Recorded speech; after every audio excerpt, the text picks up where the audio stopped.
क्यों? बस ये मेरा भोजन है, ये मेरे शरीर की पूर्ति है, मेरे स्वाद की पूर्ति नहीं है।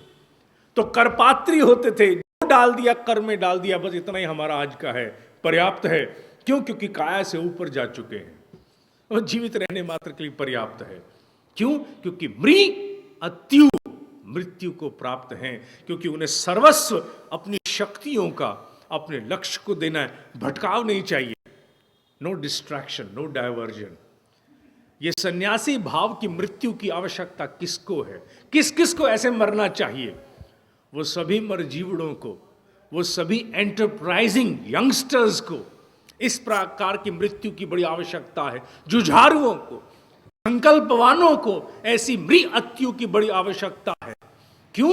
क्योंकि जिन्होंने जीवन के लिए बड़े बड़े लक्ष्य निर्धारित कर लिए, वो काया के सुख, मान और अपमान और सम्मान के अगर राजसिक भोग में पड़ जाएंगे तो वो तांगे का घोड़ा नहीं रह सकते, बिखर जाएंगे। इतने सारे प्रलोभन दुनिया में होते हैं कि मनुष्य को बिखेरने के लिए पर्याप्त हैं। जो लक्ष्य आपने अपने जीवन के निर्धारित कर लिया, what ever it may be, उसे तभी प्राप्त किया जा सकता है जब आप मृत्यु को अंगीकार करते हैं यमराज के अनुशासन में। यहां मृत्यु का बहुत बड़ा तात्पर्य है। यहां कहा जाता है ना, लोगों ने उस भाव शब्द को बड़ा छोटा बांध दिया। कहते हैं मरे बिना स्वर्ग नहीं है, अपने मरे बिना स्वर्ग नहीं है। अपने मरे बिना स्वर्ग माने अपने हिस्से का स्वर्ग प्राप्ति करने के लिए मरना जरूरी है। यहां ठीक से समझा जाए तो यहां मरने का अभिप्राय क्या है?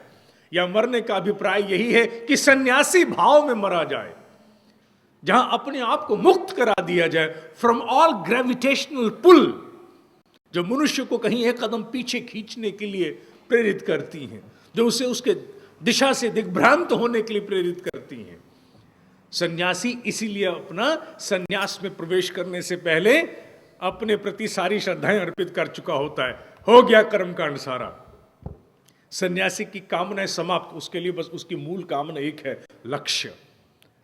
भारत के प्रत्येक युवा जिसके हृदय में कोई स्वप्न है, भारत का प्रत्येक मरजीवड़ा जिसे जीवन में कोई महत्वपूर्ण लक्ष्य प्राप्त करना है, रूटीन की जिंदगी जीनी है, उसके लिए नहीं, उसे तो जीवन जीना चाहिए, लेकिन जिसे कोई बड़ा लक्ष्य प्राप्त करना है उससे मृत्यु को अंगीकार करना पड़ेगा।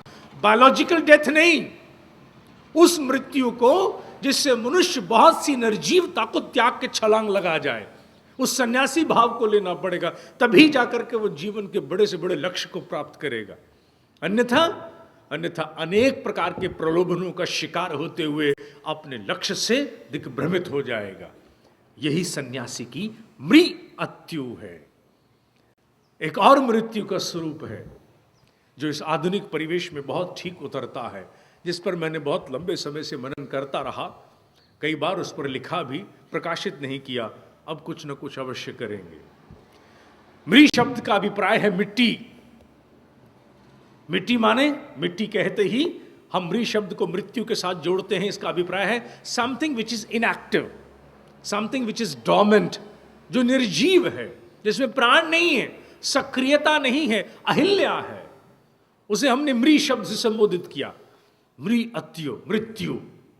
प्रत्येक विकास प्राप्त करने वाले युवा अर्थात किसी भी अन्य मरजीवड़े की बात करें, मनुष्य का मार्ग अवरुद्ध करने के लिए अनेकों प्रकार की निर्जीवताएं आती। मृ माने मिट्टी रूपी निर्जीवताएं आती हैं। बहुत सी मिट्टी आती है।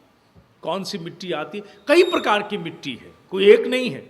मनुष्य जब कुछ करने से छूटता है, अक्षमता, shortfall of any kind, deficiency of any form, वो क्या है? वो निर्जीवता है। वो ऐसी एक निर्जीवता है जो अत्यु नहीं लगाने देती, छलांग नहीं लगाने देती, आगे नहीं जाने देती। किसी प्रकार का ईगो बायस क्यों ना हो। ईगो क्या है? ये भी मृ की गर्द है, धूल है, मिट्टी की धूल है, जो मनुष्य के विवेक के आसपास आके मंडराती है, ठीक ठीक सत्य और तथ्य स्पष्ट नहीं होने देती। मनुष्य ईगो का बायस होने के बाद, ईगो कई प्रकार की, ईगो को हम लोगों ने सिर्फ मोटे मोटे एक ही रूप में देख करके ईगो के साथ भी अन्याय किया।